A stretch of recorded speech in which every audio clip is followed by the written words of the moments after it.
Welcome to Agri-Pulse Newsmakers, where we aim to take you to the heart of ag policy. I'm your host, Andrew Hunnicky.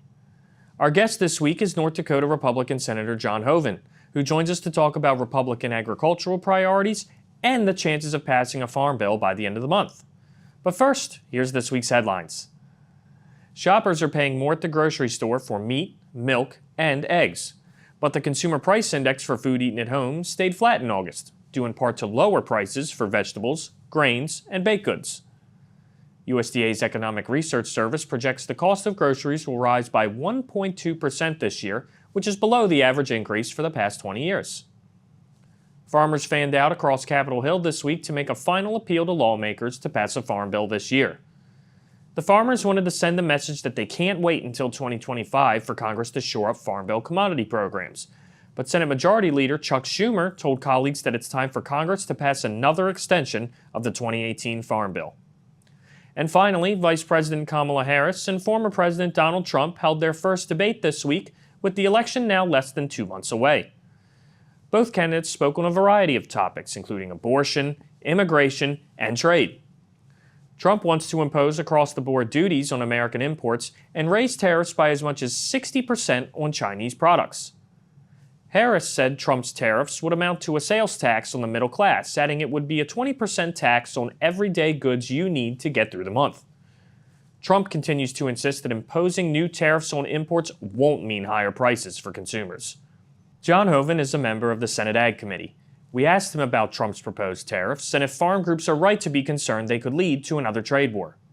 Nobody does it better than our farmers and our ranchers. It benefits every single American every single day with the highest quality, lowest cost food supply in the world.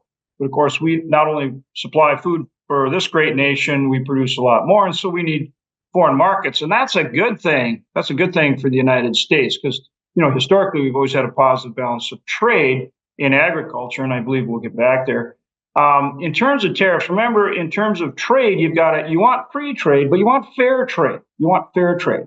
So when you talk about tariffs, you have to understand that there's a lot of different ways they can be used. If they're used to level the playing field so that our producers here at home, whether it's food or manufacturing or any other kind of goods, if we're forcing other countries to play fair, a level playing field, then that is an appropriate role. And actually not only helps us produce more here at home, whether it's manufacturing or anything else, but it enables us to export more in the long run because we're forcing our trading partners to play fair. And that's what you saw in Trump's first term with China, where he had China that, are completely unfair trading relationship, not only monetary barriers, but non-monetary monetary barriers as well, stealing our technology, all these other things. So the first go around, he put tariffs in place on China to force them to play fair. You saw them retaliate. I worked directly with Secretary of Ag Sonny Perdue, and through the MFP, the Marketing Facilitation Program, which President Trump supported. That's how we put it in place. I worked with Sonny. We changed some things with the CCC so that as a result, working with USDA, we were able to keep our farmers and ranchers in the game and fight back. And ultimately, President Trump negotiated an agreement with China to buy a lot more both ag and non-ag products from us. And remember, we want to be a place that builds things, that produces things, and that manufactures things.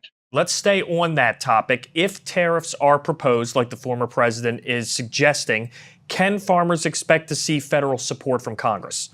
Depending on what's actually done here, then we'd have to look at, okay, what else needs to be done so that, our farmers and ranchers have opportunity to produce and sell their products, not only here at home, but overseas. So depending on what gets implemented, there has to be more to the story, more steps to make sure that we're supporting our farmers and ranchers. We want to get to the point where we don't need tariffs because we force the other guys to play fair. In open markets, in fair markets, our guys win every time.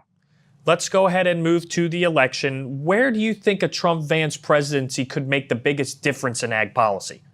Well, I think President Trump, and I've spoken with him on it directly, he gets that our farmers and ranchers are the best in the world if they're given that opportunity. Okay, so you got to knock down things like waters of the U.S. and all these ridiculous regulations, this new regulation now that If you work on a farm, you have to get paid for each different kind of job you do. So if you're driving the farm truck one day, you're fixing fence the next day, you're planting crop the next day, for each of those jobs, supposedly now you're supposed to get a different pay rate. Well, no farmer can figure out how he works with the people that he works with on the farm. Those are all different jobs. That's called farming. Okay. So this regulatory burden, it's killing our farmers, right? And then the associated costs that go with it, higher taxes, farming, small business. I mean, they're small business people. So higher taxes, higher regulation hurts our farmers badly. And that's where, you've seen with the Biden-Harris administration, and you would see with the Harris-Walz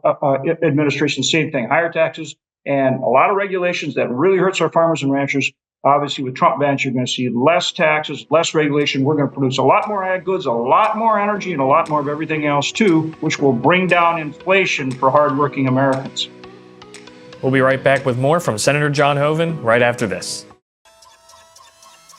Regenerative poultry production is a process by which nature can actually recapture and restore the energy that is being taken out of a space. Farm Credit helped Rahi build his dream of regenerative poultry farming and encouraging fellow immigrants to find community in agriculture.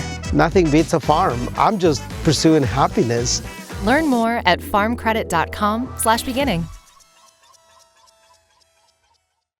Biodiesel is clearly the lowest cost, fastest to market product. If we started to make a change to low blends to high blends today, we're going to impact clean air right now instead of waiting for a new technology. We are for innovation. So let's innovate. I don't know what's coming 3 years, 5 years, 10 years from now, but I know today our fuels can clean the air.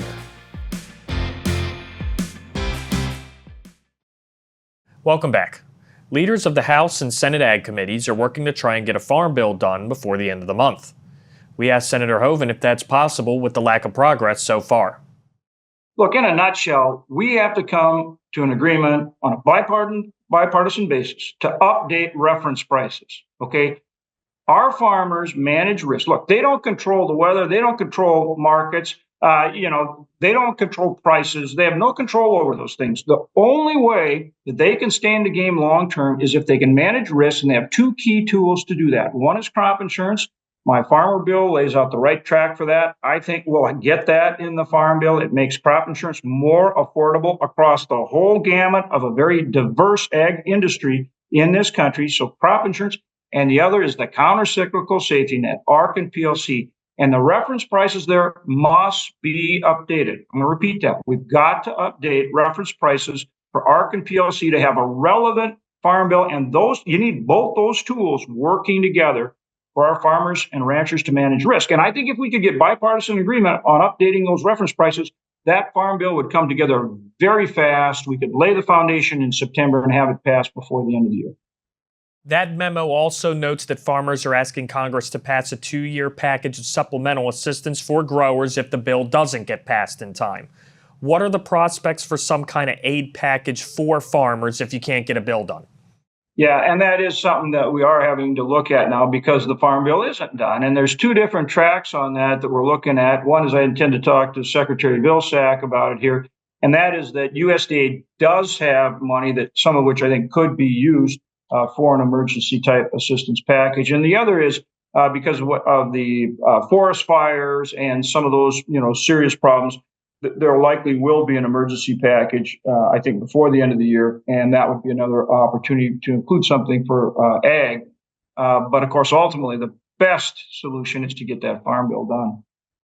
Republicans do have a fairly decent chance of winning the Senate after this election is finished. Do you think you can get a better farm bill done next year as opposed to now? Well, I think we can get the farm bill done that we need if Republicans get control of the Senate. I think we can get the farm bill we need next year. And that's the point I'm trying to make about this year. We want to get it done this year, but we've got to get a farm bill that does the job. And if you don't update reference prices and make sure that the countercyclical safety net and crop insurance are there the way they need to be there for our farmers the next 5 years, it doesn't work to pass a farm bill because it won't get the job done. One last question before we wrap. I know the election's coming up. What are you hearing from farmers and producers in your state that is the most important issues to them when it comes to agriculture ahead of November? Yeah, it's the Farm Bill, right? And other parts of the country have seen more stress than we have. We grow in North Dakota north of 40 different crops where we're like the top producer or one of the very top producers in the country. So we're very diversified, and we have both crop and animal agriculture. That's helped us get through this stretch better than some of the other parts of the country. But we're hearing it now from our guys too, whether it's, corn, beans, we're hearing the real impacts now. So, right up front there, it's the Farm Bill, and then followed by inflation hitting all our input costs is really a problem, particularly with declining commodity prices. Senator Hoeven, thank you so much for your time. Appreciate you joining us. Thanks, Andrew. Good to be with you. We'll be right back with our panel discussion, but first, Lydia Johnson has a deeper look on regional differences in the USDA's net farm income forecast in this week's Map It Out. The most recent net farm income forecast released by USDA forecasts a 7% decline this year to $140 billion. However, some regions are going to be impacted worse, or better than the USDA number shows, depending on what their farmers produce. USDA economists divide the country into 9 agricultural regions. 6 of these are expected to see lower average net farm income in 2024 compared with 2023. 3 regions will see a slight increase. Wisconsin, Michigan, and states in the Northeast, a region with a lot of dairy farmers, is expected to see a 4% increase in net farm income. Farmers in the Heartland region, the nation's Corn Belt, will see the biggest declines in farm profits. Farmers are expected to earn $33,700 less this year than last, a nearly 23% drop. Farmers in the Mississippi Portal and on the northern Great Plains are expected to make 21% and 13% less this year, respectively. The regional income differences reflect the heavy geographic concentration of production specialties, like corn and soybeans in the Midwest, for example. Areas with more fruit, vegetable, and livestock production, including California and the Northeast, are less affected by the downturn in markets for row crops, like corn, soybeans, wheat, and cotton. For Agri-Pulse, I'm Lydia Johnson. Farmers are always there for each other. We shed tears together, we celebrate together, but we also grow together. Farm Bureau is the largest general farm organization in the country. We have the farmers' back. If you're a farmer and you're not a member, we would welcome you into our Farm Bureau family. And if you want to know more about agriculture, come be part of this great family. The Senate and House Ag Committees are busy working on the next Farm Bill, which will cover commodities, specialty crops, livestock, and more. This legislation will impact every farmer, rancher, and rural business for the next 5 years. Make sure you don't miss insights and analytics that only Agri-Pulse and its top-notch team of well-connected experts can provide. Register today for a free trial at agripulse.com and click the subscribe button, or email us at pam@agri-pulse.com. You don't want to miss this Farm Bill coverage. Welcome back to Agri-Pulse Newsmakers, where this week's panel is going to be focused on the National Farmer and Producer Fly-Ins this week here in D.C. We're joined by Amy France with the National Sorghum Producers and Ronnie Russell with the American Soybean Association. Thank you guys both for joining us today. And I wanted to start off just with some of the most important messages that you guys had for lawmakers this week. What were they, and how were they received by lawmakers? Go ahead if you'd like to start, Amy. Yeah, absolutely. I think we did a fantastic job in the task put at hand. And one thing we know about farmers is you give them a job, they're going to get it done, and they're going to do it well. And we saw all farmers from different commodities come together this week, do the job. The job's not complete, but I think we can see in that memo to Ranking Member Scott that we made a difference and an impact, and I'm thrilled to see what we accomplished. Ronnie, you sir as well? I agree with what she just said too. It's really been a monumental past 2 days, because I've been here in Washington many times advocating for agriculture, but this is the first time that I have seen so many different commodities come together for one cause. And we know what that is trying to get a farm bill achieved as soon as possible. And I think that we really were very impactful to the people that we got to speak to, up to 100 different representatives, both on the Senate side and the House side. And I want to talk a little bit about the Farm Bill, something that's very important here as we're wrapping up this last little session. A two-parter here, and Ronnie, I want to start with you first. Did lawmakers tell you anything about getting this farm bill passed by the end of this month? And then if this bill doesn't get passed in time, what does that mean for your fellow farmers and producers? Sure. I mean, we're extremely hopeful as a group on this fly-in that we've been visiting with our representatives. Maybe a little less optimistic. They understand the importance of getting this done. And again, like I said a while ago, I think it was very impactful for what we had to say to them. There has been some comments thinking that it may be in a lame duck session is the real opportunity for this to happen, but we still enforced upon them and told them the importance that we don't want an extension on the current farm bill. We need a new and improved farm bill, and so that's what we focused on. And like I said, we're very hopeful, but it looked like it may be more in a lame duck session. Absolutely, yeah. We heard very similar comments. And you asked, what does that look like if this doesn't get accomplished? And our message to the lawmakers were, you think you have a problem passing a farm bill now, and we have hurting in the rural counties and across the U.S., wait to see what that rural economy looks like if this doesn't get done. You certainly hate to be the one to pull the alarm, but the alarm is sounding in the rural communities, and so we need to get something done. I had a staff say, well, my crystal ball, I can't really see, and he said, maybe spring, and I said, I'm throwing that crystal ball out the window. We won't have it. We've got to get something done. We'll be right back with more of our panel discussion right after this. It's not as simple just to wake up one day and go, I want to be a conservation farmer. You're changing how your farming practice is done. You're changing your operation. Farm Credit supported John and Kelly Watley as they shifted to more sustainable farming, improving the environment where they farm and live. Learn more at farmcredit.com/climate. Biodiesel is clearly the lowest cost, fastest to market product. If we started to make a change to low blends to high blends today, we're going to impact clean air right now instead of waiting for a new technology. We are for innovation. So let's innovate. I don't know what's coming 3 years, 5 years, 10 years from now, but I know today our fuels can clean the air. Welcome back.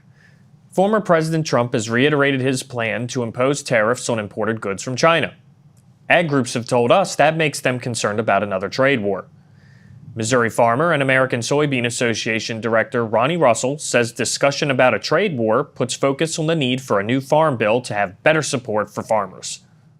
I want to emphasize that is the need for the new and improved farm bill. Because I lived through that period of time you're talking about with our previous administration and the trade war with China. Fortunately, we did have some ad hoc payments that came through. The market facilitation program was very, very helpful and beneficial for those in agriculture.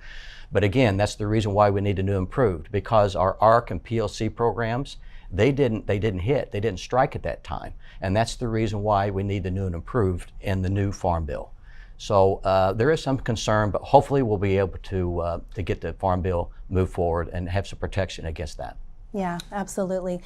We definitely see China for sorghum as our big buyer, but we've been very diligent in searching out other markets, sending trade missions out. So we're working in the backside of those things, but we're hopeful, and we know that talk is talk, but action happens behind closed doors, and we feel very comfortable in our relationships in China right now that we're still going to be okay, but certainly on the forefront of conversations. And one last question about the election, Amy. I'm going to come to you first on this one. We're less than 2 months away from the election. It's going to be here before we know it. So what are some of the most important things on rural voters' minds as we head into that?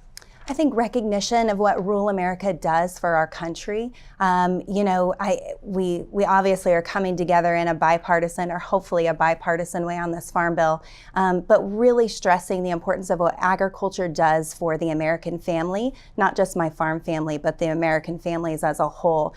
We got a glimpse of what that looked like in COVID when things were shut down, and I think people realized where their food comes from. And so having a president that recognizes that is very important to rural America. Obviously, we have lots of other small things, but we've got to get somebody that recognizes the importance of agriculture for America. Rural America is sustained by agriculture. They're the driving force behind it. They're the lifeblood of rural agriculture. Those dollars that agriculture generates, those new dollars that are generated by agriculture, support our schools, support our local farm markets, our agribusinesses. And when we have a strong farm economy, we got a strong rural America. So your question is what is some of the talk about when it comes to the election? We need somebody who's going to help us with interest rates. We need some trade negotiations with other countries to help move our products and support agriculture. So that's what we're looking for. I guess wrapping up, one final question. I'll start with you first, Ronnie. Week's ending now. You guys had a chance to be here, got to relay messages from farmers and producers. Anything that you want them to know, any final words from you guys as you head back home and can relay what kind of went on during this week? If you Yes, and I'll say to your viewers the same thing that I told when I left each of our offices the past 2 days. If there's any one thing that I want them to remember, it's the urgency of this. Rural America and agriculture is in dire straits again.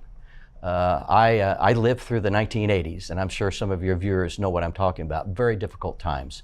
And we are on the verge of being in that same kind of time frame again. So the urgency of not stalling out, looking that this is a necessity that needs to be done, and let's get some kind of a bipartisan agreement going so that we can get this farm bill accomplished.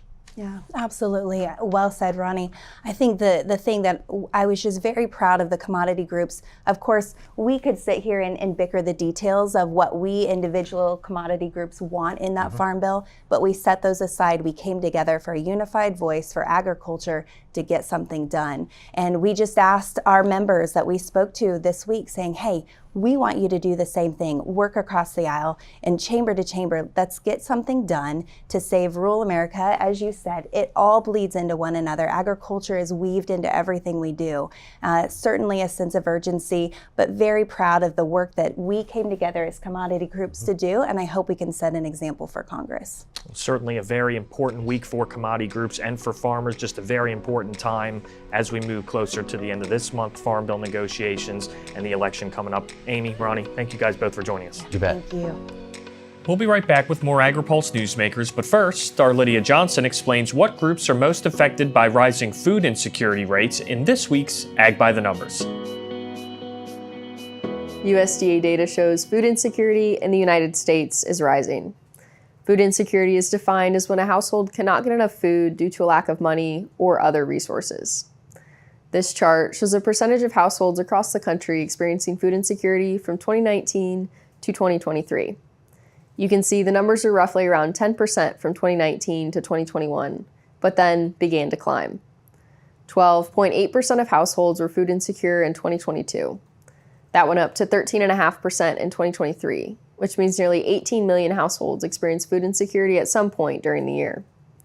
Several different groups had higher food insecurity in 2023 compared to 2022, including households without kids, households with more than one adult, and households in both metropolitan and suburban areas.